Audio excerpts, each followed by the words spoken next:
Thank you, Val. I broke the microphone here.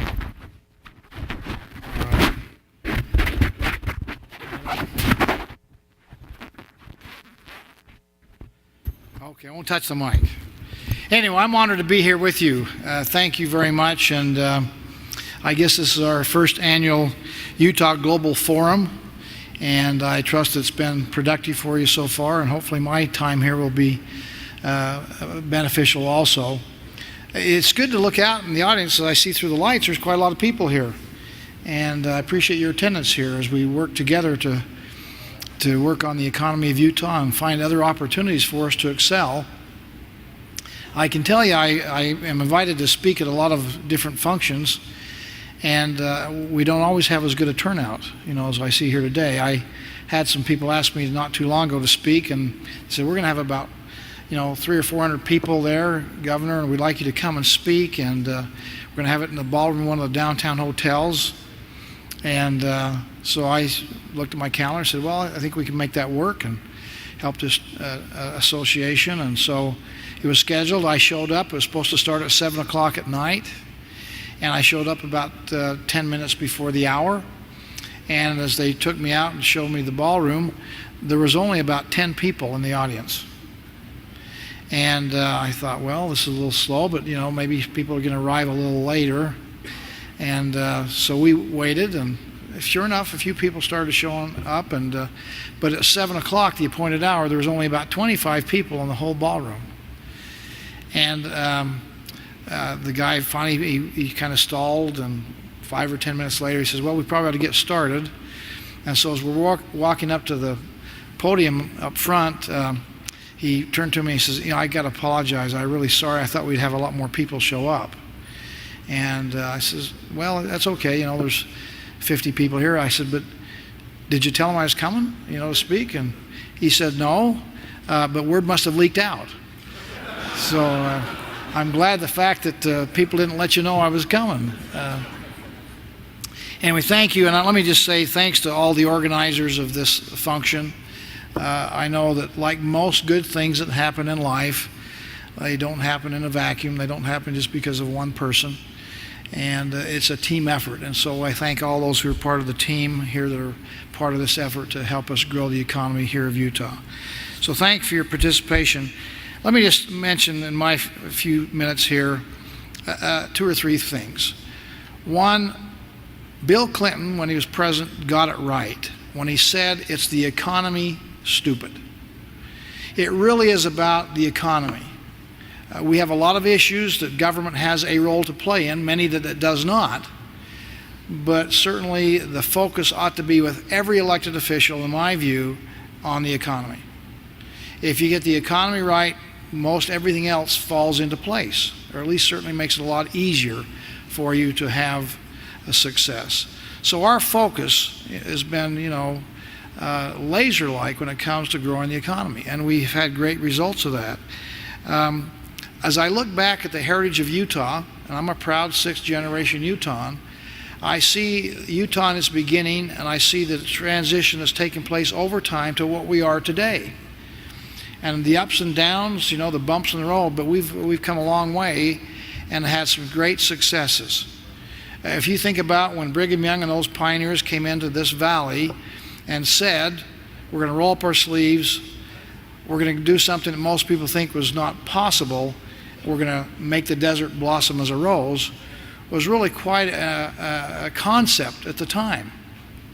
And even today, as we look out and people see the successes of Utah, they say, wow, why is that happening? What is unique about Utah that's allowing us to prosper and succeed when many other states are really struggling? Those early pioneers, their first and foremost issue was, can we grow enough to support ourselves? Can we produce enough to sustain life in this very arid, barren climate? And that was their focus. They couldn't even raise all the stuff they needed, but they learned how to trade and barter with people and other wagon trains as they came and passed Utah by, went to Oregon or California, but they learned how to trade for those that they, products that they didn't grow and could not make themselves in that process, and became a very successful community. But you think today, my, how things have changed. We now are a very successful economic powerhouse. And what I'm most pleased about is that, as opposed to, say, like in North Dakota, which I think North Dakota is doing great, they're the #1 economy in America, but it's all energy all the time. Not necessarily a bad thing, but I like the fact that we've now diversified our economy in Utah to become the 4th most diversified economy in America. We don't have all of our economic eggs in one basket.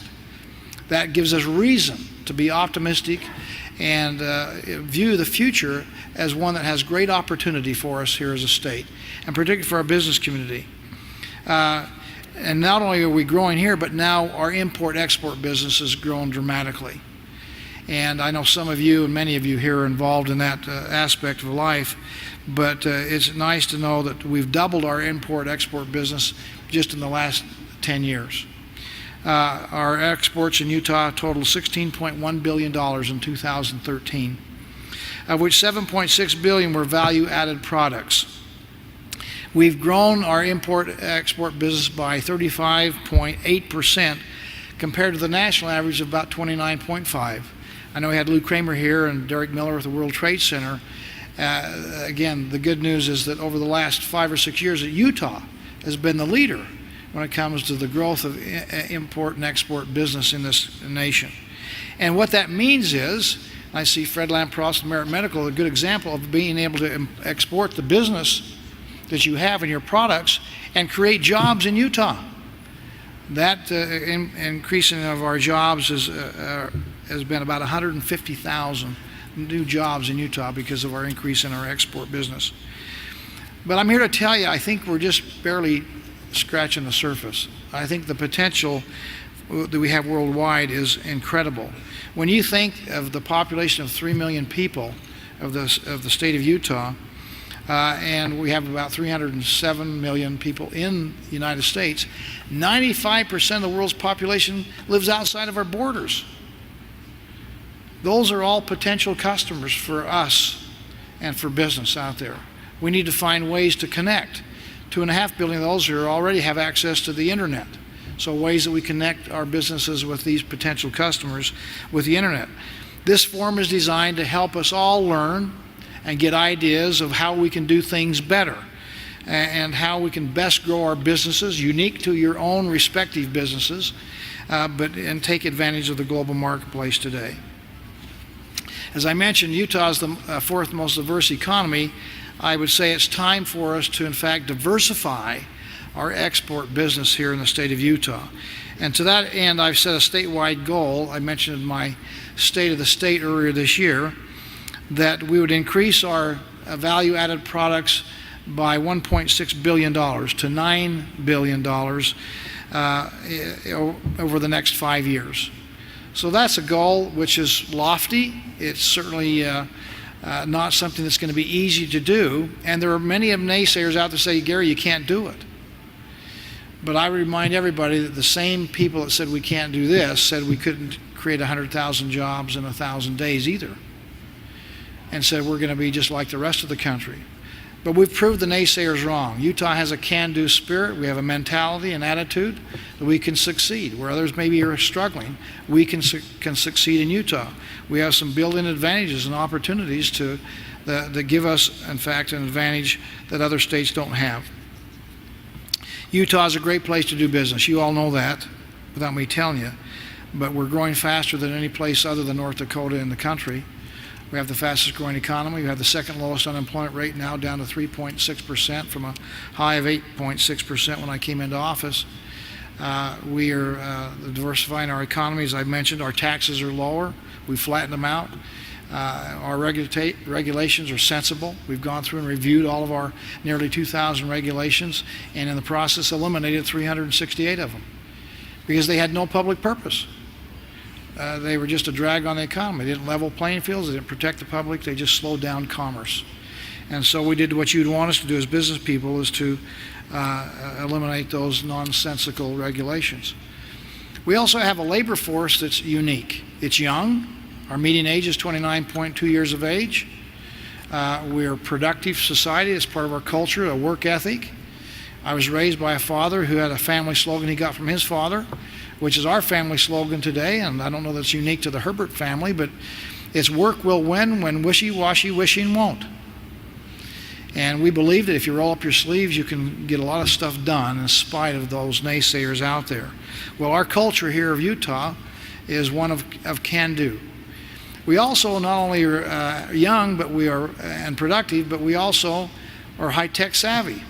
We have the highest percentage of home computer use in America here in Utah of any place in America. And we're bilingual. We speak 130 languages here in Utah. And that allows us to have competitive advantage when it goes to dealing with people in foreign lands. We have many people who speak their language, have lived amongst their people, understand their culture, and love the people that reside there. It gives us advantage when it comes to international trade. We have many large companies here, Fortune 500 companies that are growing their businesses here in Utah. We've become a very high-tech center. We call ourselves anymore, and others refer to us as Silicon Slopes as opposed to Silicon Valley. We're like Silicon Valley, only we have better skiing here in Utah.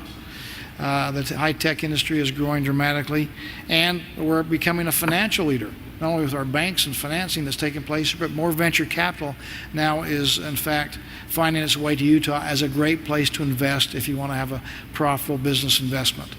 So there's a lot of reasons why Utah is having success in business. And along with that comes some significant global recognition. Again, the opportunity and advantage we have of being known outside of our own borders is at a level we've never had before in our state's history. I expect a lot of it came with the 2002 Winter Olympics as we hosted the world, and people discovered Utah kind of with fresh eyes and ears and saw what a great state this is, filled with a lot of great people, and the entrepreneurial spirit is alive and well in the state of Utah. We are spending a lot of money to, in fact, promote Utah through our economic development opportunities, through our GoEd office, but our tourism and travel promotions. We have nearly an $8 billion a year economic sector with tourism and travel.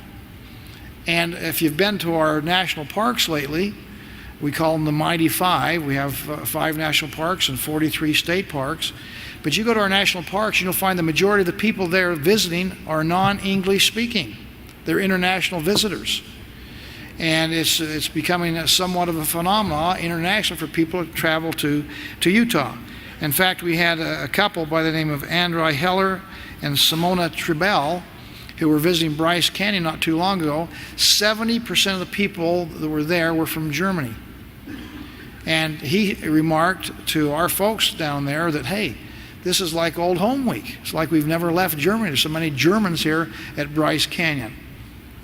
Again, just an example of what's taking place with our international visitors and where we're on people's radar screens in ways we've never had before. In order to take advantage of this, we have a number of trade missions that we've put together, again, giving us opportunity to work with you in the business community and open doors as we can with government and have you have the opportunity to network with your compatriots in foreign lands and find opportunities for you to expand your business opportunities. We've done them to the UK, we've done them to Canada, Israel, China, Mexico, we just did earlier this year. We're going to be going to Brazil here in November, and all of you are invited to come along with us as we go to Brazil. I think great potential in Brazil for us. We have the largest percentage of Portuguese-speaking people in America residing here in Utah. Gives us, again, a natural connection with the folks in Brazil, and I think that country has great opportunity. As Lou Kramer will tell you, if he hasn't already, the most important distance when doing international business is the final 3 feet. So it's really a matter of getting you in front of people that make decisions and policy and have you have the opportunity to explain what you provide for them in the way of economic opportunity that's mutually beneficial. I'll just give you 2 examples. Again, I mentioned we've been to Israel, and we had an opportunity to meet with President Shimon Peres. President Peres, you probably know about, he's in his early 90s, a venerable gentleman who was there in the inception of the state of Israel. He's one of their founding fathers. He'd be comparable to a George Washington or a Thomas Jefferson of our country. So he's revered very highly in the state of Israel. He was not only has he been in the military and helped them, had virtually every office in the military, but has served not only as president twice, but prime minister twice of Israel. But he was a very gracious host, and when we were there with our little group, he said to us in a way of, I think, just a genuine enthusiasm for our visit, said, "Welcome from one holy city to another holy city," in talking about Salt Lake. And that was very nice for him to say that, to greet us in a very warm way. But then he said, as we had the conversation, he said to me, "The key to peace is economic prosperity." And as you think about what you do in business, as you deal with people that become your friends because of the economic opportunities you provide for each other, you deal with your friends and not with your enemies. And there's truth to what President Perez said, in that the key to peace is economic prosperity. So not only can we make money and have opportunities to improve our wealth and create jobs, but we also have an opportunity with some of the social issues that are here around the world that we have an opportunity to improve. While we're there also, we did something we did think was as unique as it turned out to be. It was actually historical. I led the first trade mission in history, governor-led trade mission, to Palestine. And Prime Minister Fayyad there greeted us, and he was very happy to have us come there and not ignore the Palestinian government and what they were doing there. And it took us to a Chamber of Commerce meeting that evening. We had 100 people that showed up, approximately. And as we had a reception beforehand, I came to realize there's a lot of people here that have got connections to Utah. Here is part of the Palestinian Authority there.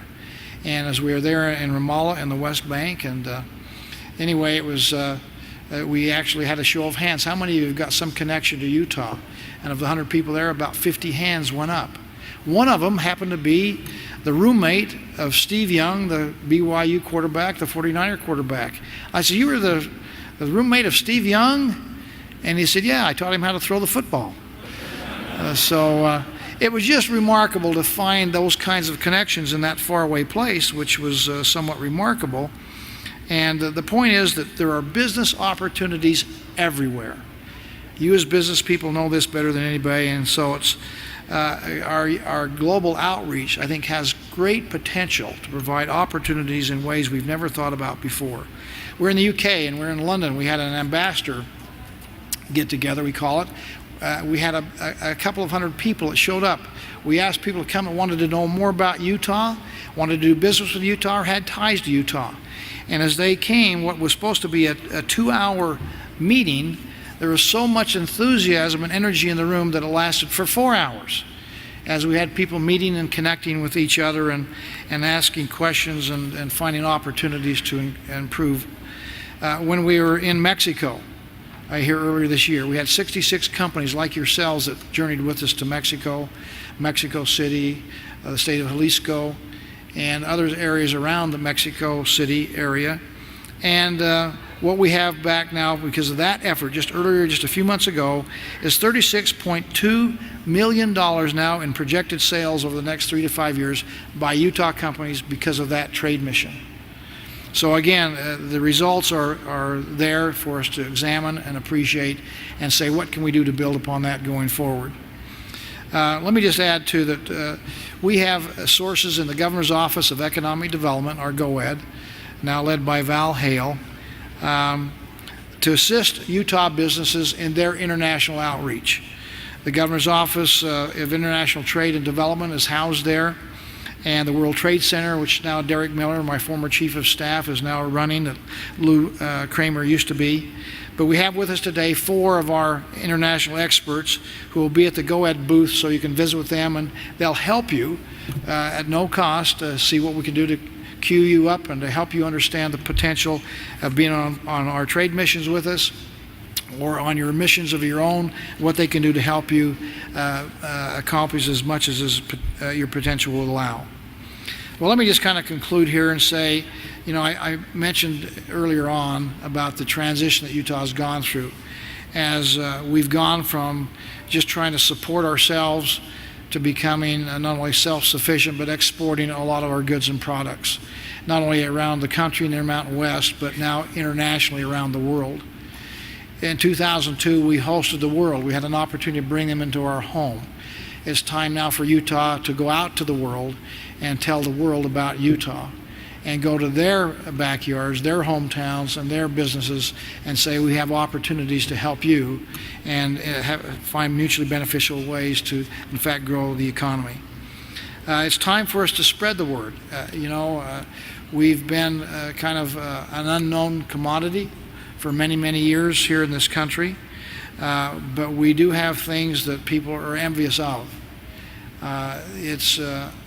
People ask me all the time, other governors, why are you having such great success? And of course, I talked about the business-friendly atmosphere we have here, but there's something more. There's something more here in Utah, and it really is the culture. It really is the people. When we hosted the National Governors Association here a few years ago, we had 45 governors from around the country that came to Salt Lake City as we hosted the NGA, National Governors Association. The most common thing said to me was, we had no idea about Utah and its people. Beautiful state, wonderful people. And they would say to me, I'm going to call my spouse, call my wife, call my husband. We want to come to Utah. This is a wonderful place. They accused me, did you go around to all the downtown businesses and tell them to be extra friendly because the governors were in town? And that's a good idea. I didn't do it. It's just the kind of people that are here in Utah. We are friendly people. We're sophisticated beyond what most people understand. We have the seventh best ranked symphony in America. We have a great opera. We have great arts and the capability of the arts here in the state. We're very sophisticated and having great success that people are envious of and wondering why. Well, I tell them it's like cream rising to the top. We have a great business atmosphere, but we have great entrepreneurs and business people like yourselves. We have great people. And it's you people that are really making the difference. So any way that we can help you, we want to do so. We've been known as the Crossroads of the West for many, many years, and we have the opportunity to expand that around the world now. I'll just finish where I started. Brigham Young, when they came to this valley, those pioneers, and looked into this arid climate, this desert landscape, said, this is the right place. Drive on. And they literally rolled up their sleeves and made the desert blossom as a rose. Well, I'm the 17th governor of Utah today. I'm here to tell you, in the words of Brigham Young, this is still the right place. This is the best place in America to live, to raise a family, and to do business. And with your help, we're going to make it the best place in the world. So thank you and congratulations. Good luck to you.